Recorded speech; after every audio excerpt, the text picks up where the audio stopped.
Confession time. Now, I know I've probably started a podcast, maybe two or three, with the same beginning, but I'm going to ask you, did you catch it? Well, let me tell you a little bit about it. 2 weeks ago, I was ending a glorious month away in Portugal and Spain. During my time out of the country, I did a podcast series, 4 episodes, on women's friendships. They were good.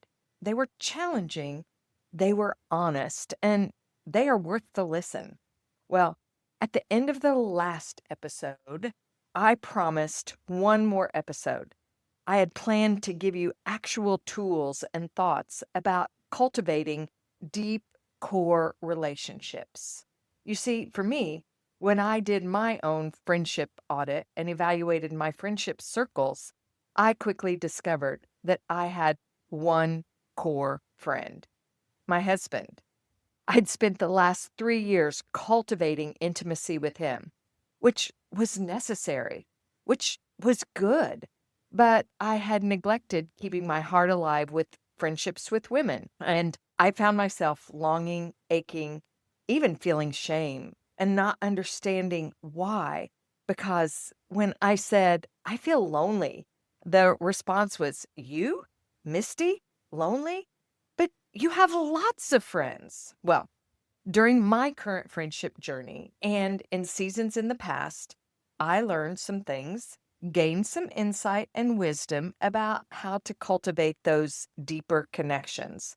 And I had promised to share them with you, but I got home from Spain and forgot. So here I am, stepping back up to the friendship plate to share this last episode with you in this series on flourishing in friendships for women. I'm super excited about today's episode because I still feel like I'm in the thick of it. So I'm coming to you today, not as one who's been there, although I have, but also as a friend who is there with you now, practicing what I'm going to be sharing with you today. And I'm going to tell you the truth. It's hard, a little unnerving, but Mom, we can do hard things. I have an upcoming episode all about the hills we climb, but that's a conversation for another time. Today, I want to talk to you about a term that Shasta Nelson calls frientimacy. Intimacy and friendship that goes beyond surface level check ins, not just how are the kids or what are you watching on Netflix, but soul stirring questions like, what's something you need more of in our friendship? What are 3 qualities that you most appreciate about me? And I'd like to share the qualities that I most appreciate about you. These are questions that move us from chit chat to true connection, from casual to close. And you know what's even more amazing? This longing you feel to be deeply connected. It's not just emotional, it's biological. Science actually backs up what Scripture has said all along, that you are created for connection. Let me share something that absolutely fascinated me. Female brains, that's yours, are wired to connect. When women vent to each other, they're not just bonding, they're calming each other's biology. Turns out that late night rants or kitchen table tears, midday vent sessions between women are more than emotional support. They're physiological therapy. According to scientific research, when women open up and share their stress with other women, it activates something called social buffering. It's a biological response that literally lowers levels of cortisol, which is the body's stress hormone. This reaction is part of what scientists refer to as the tend and befriend response when women connect emotionally. The brain releases oxytocin, which is the happy hormone. It calms the nervous system and promotes trust. It reduces the body's stress response. So it's not just about feeling better, it's about functioning better at a cellular level. Talking it out doesn't just lighten the emotional load, it literally rewires your stress. In a world that often undervalues emotional expression and emotional response, this research proves that shared vulnerability isn't a weakness. It's a biologically backed superpower. But there are cautions that you need to be aware of in this idea of venting. First, choose your audience wisely. Speaking to someone who is supportive of your feelings can be helpful, even if that person offers a different perspective. But venting to someone who is dismissive of your feelings or tries to fix it or judges you can be detrimental. It's invalidating to share and get no response or feel judged by the other person. It might make you feel like you don't have worth or aren't lovable, and that doesn't do anything for your stress level. Venting can also be counterproductive if the listener amplifies those negative feelings and the conversation spirals downward. Then you can end up just pulling each other down. Another negative consequence could be that the listener might get tired of listening. If you vent over and over, especially about the same thing, this person might not want to be present. This can fray your friendship connection. So, when you feel that ache for connection or that craving to talk it out, you're not weak. You're wise. That's God's design in action.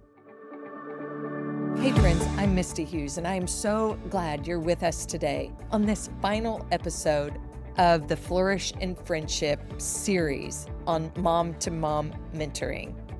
I'm a certified transformational life and leadership coach, a strengths champion, Symbis facilitator, and my favorite title these days is Grammy to 6 amazing kids. I want you to know I am 500% or more in favor of helping you live by God's design. And in this space, you'll always find encouragement, practical tools, and a whole lot of heart to help you grow the kind of friendship that you are made for. Over this 5-part series on women's friendships, I've helped you build a foundation for what true Bible-based friendship is, who Jesus is as your friend. We've taken a look at your own friendship circles of connection and mustered up the courage to start developing those Bible-based friendships. And today, we go deeper. I've shared about capacity and how the ache that you might be feeling is a signal that you actually have more capacity to develop either more friends or deeper connections. Oftentimes, like me a few years ago, it wasn't that I needed more friends, I needed core friends. Today, I want to offer you thoughts, suggestions, ideas, and insight on how to fill that cup of capacity with the right stuff. You see, seeking friendship can be a lot like going to the grocery store when you are starving. You just fill up your cart with chips and Pop-Tarts, snacks and stuff that's easy to fix and can fill your tummy. Snacks and fast food don't satisfy the craving your body has. You need meat. You need substance. You need protein, maybe vitamin C. The same is true of friendships. That extra Facebook group you just joined, or scrolling through TikTok late into the night, going to another networking meeting, joining another church group, these are not the deep, soul satisfying things that you are aching for.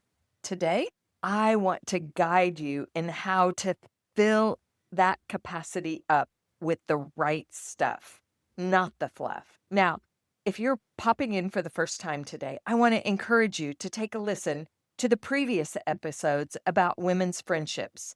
I'll put the episode links in the show notes to make it easy for you to track down. And If you have your mom tribe and want to get on the same page with all your ladies about going deeper in places of authentic friendship, I encourage you to share this episode and invite them to put into practice some of the things that we're going to be talking about today. I promise you will not be sorry. So, friend, go ahead, pop in those AirPods, slip into the laundry room if you have to. Yes, I see you hiding in there like it's a day spa. Grab the secret chocolate stash you've hidden behind the frozen broccoli, or pour yourself a cup of something warm and comforting, because we're about to get real about why friendships matter more than ever. And spoiler alert, it's not just about girls' night, Target runs, though we're totally here for that too. This is about soul care, kingdom connection, and why your heart was made for more than surface level scrolls and side hugs. Now, let's talk about how you can lean into that God-given design and build deeper, more meaningful friendships, starting with some small, courageous steps. Longevity, mental health, emotional resilience. These aren't buzzwords to get you hyped up about something. Studies done at UCLA and Harvard show that women with close female friendships actually live longer, experience lower stress, less depression, and stronger immune systems. And clinical studies show a support network of 3 to 5 deep friends correlates with a higher well-being, while fewer close friends often relates to poor mental health. Mama, your soul and body need these deep relationships. It's not a luxury. It's biology and a blessing. Now, I know going deeper can feel risky. Vulnerability can equal pain. I remember sitting in my blue chair, looking at the vacancy in my core circle when I did my friendship audit.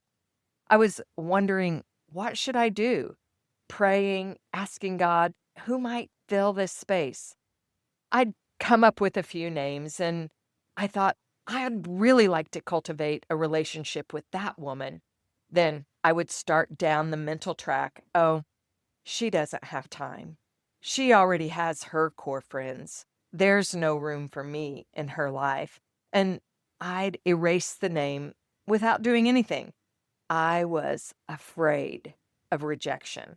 I wanted a quick fix, but I also didn't want to fill my grocery cart with junk food. I needed to plan my menu, pay attention to what my soul was craving and saying, and be willing to work at developing friendimacy. It takes time to plant those seeds, to cultivate kindness, and become the friend that I was longing to find. I knew I had to be willing to risk and be somewhat proactive. So I rewrote those names and I said yes to starting the journey. But I will tell you, I was scared, and I'm still scared every time I put myself out there. Extending an offer of friendship and time together is risky. Now, in order to help you on the journey, I've created a small freebie that I've been using. It's appreciation prompts to soften the first steps and express gratitude to these friends safely.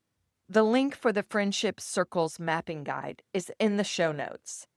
I want you to start there. Just download it, and in a few days after you've evaluated your friendships, you'll get drop number 2 from me because, as a coach and friend, I want to help you develop the tools to be the awesome friend you want to have. And if you feel stuck, if you're hurt, maybe uncertain, or even frozen, some people find coaching or therapy helps break through that fear.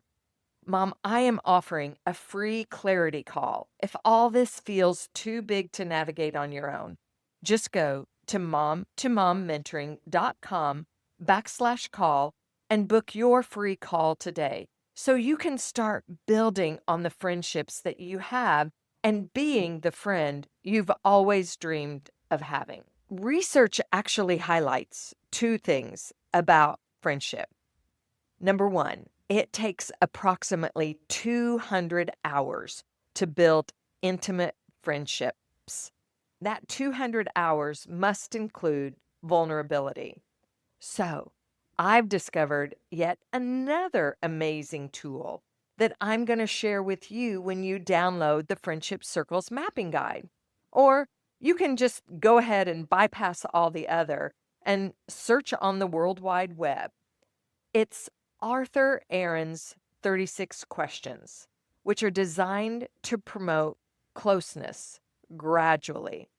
Now, many people use these 36 questions for romantic relationships, but intimacy is intimacy. And that's what we're talking about.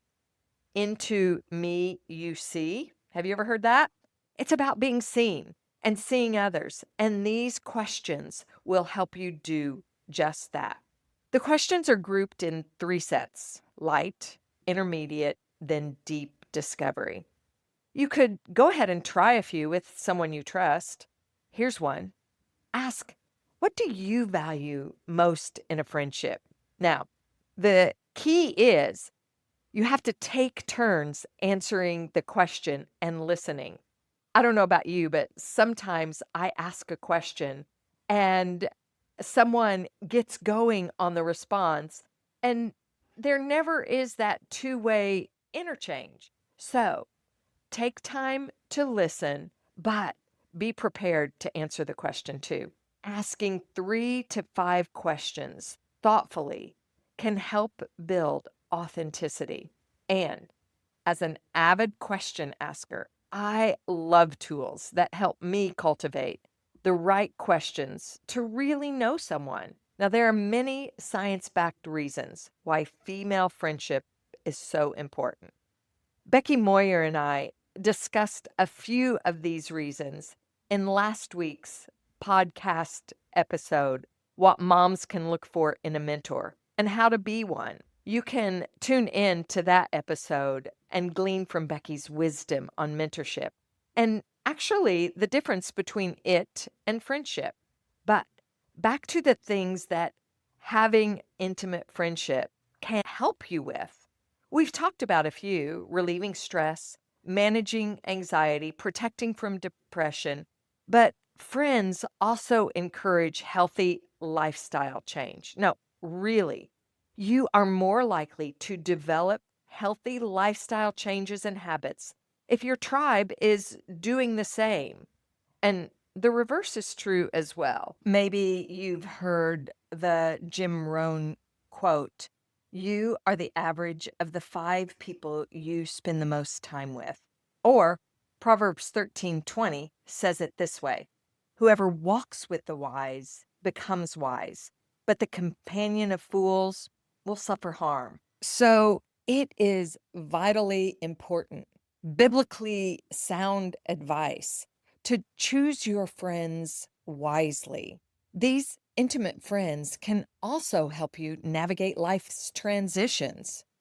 They boost your confidence, and who doesn't want their own team of cheerleaders? When you're making hard choices, friends who believe in you, even when you can't believe in yourself. Just take a look at the 4 friends who delivered their lame friend to Jesus. They carried him on their belief of what was possible. If you'd like to take a deeper dive into what the Word of God says about cultivating friendships and what Jesus says about radical friendships, check out episode 61, Lonely but Not Alone in Building Christ-Centered Friendships. Today, for the purpose of this podcast, we're going to take a look at John 15:13. This passage calls us to deep places of sacrificial friendship and love. It says, greater love has no one than this, to lay down one's life for one's friends. Jesus doesn't ask us to chase surface level connection, which is often what we do, scrolling for hours on social media, hopping from network meeting to network meeting, allowing busyness to rob us of the intimacy we are starving for. So, what's holding you back? Is it the fear of rejection? Maybe a past hurt that's left you guarded? Or the uncertainty of who is actually safe? If you've been longing for deeper friendships but feeling stuck, let me walk you through 3 simple ways that you can take a courageous step forward today. Number 1, start small, go meaningful. You don't have to plan a weekend getaway or pour your whole heart out over coffee tomorrow. Just begin with a small step. Send a thoughtful note. Leave a short voice message. Text a friend and say, "Hey, I was thinking about you. Want to catch up sometime soon?" Or better yet, want to catch up next week? How about Wednesday at lunch? Low pressure, high intention. Better yet, grab your free copy of the Friendship Circles Mapping Guide and use the appreciation prompts that you'll get. They're designed to help you say the things that you often feel but maybe don't know how to express. Here's one that you could use right now. Text it to a friend that you want to deepen a connection with. "Hey, friend, when you listen without trying to fix me, I feel so safe and seen. I really value that about you." That's it. Simple, honest, honoring, and who doesn't want to hear that they're that kind of friend? Number 2, ask yourself some honest questions. Before you dive deeper with someone, do a little heart inventory. Who do I feel safe with? Who has shown up for me consistently, even in small ways? Am I investing time and energy into someone who values and reciprocates? And if not, who does come to mind when you think of a friend that you'd like to grow something meaningful with? When you've got someone in mind, try using the 36 questions that build intimacy. Now, not all at once, of course. Choose 1 or 2 that feel natural and invite that friend into the conversation. You could say, "Hey, I've been thinking about how to grow some of my friendships, and I found these questions that go a little deeper. Would you be open to trying 1 or 2 over coffee?" You don't have to be weird about it. Be real, be warm, be you. The third simple step that you can take is be intentional, not just available. Listen, instead of scrolling social media, looking for affirmation or connection, why not reach out intentionally to just one person this week? Reconnect, recommit, reimagine what this friendship could become. You don't need more friends. You need core friends. And friend, you were made for this. You've got what it takes to build the kind of authentic friendship that your heart's been craving. Loneliness doesn't mean there's something wrong with you. It means that you have capacity waiting to be filled. As Shasta Nelson says, strength of a friendship depends more on how much time we spend in deeper ways. You, the real, vulnerable you, matters. So take the brave step, invite someone deeper, and start with authenticity. This is your season to risk deeper friendships. If you feel stuck or fearful, please book a free clarity call. I'd be so honored to talk with you. And remember, grab the Friendship Circles guide if you haven't yet. And you'll also get my appreciation prompts freebie and the 36 questions. Strong bonds have far-reaching effects. They fulfill your life, give you a sense of belonging, and do a lot for your mental, emotional, physical, and spiritual well-being. So, cherish and prioritize these friendships. Your future self will thank you. If this episode encouraged you, please hit follow, share it with a friend you'd like to grow alongside, and leave a review.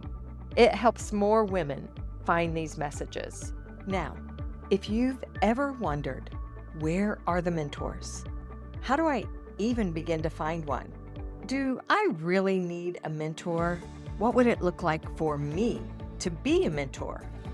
Then you're going to want to tune in next week, because I'm going to answer these questions and so much more. It's a conversation you don't want to miss. Mom, you were made for connection, and you are not behind. When you choose authenticity, you invite others to do the same. Courage isn't absence of fear. It's showing up anyway. And when you show up real, you give others permission to do the same. So rise and shine. Shine boldly, shine beautifully. Because, Mom, when you shine, you give others permission to shine too. And your shine is radiating God's glory to the world around you.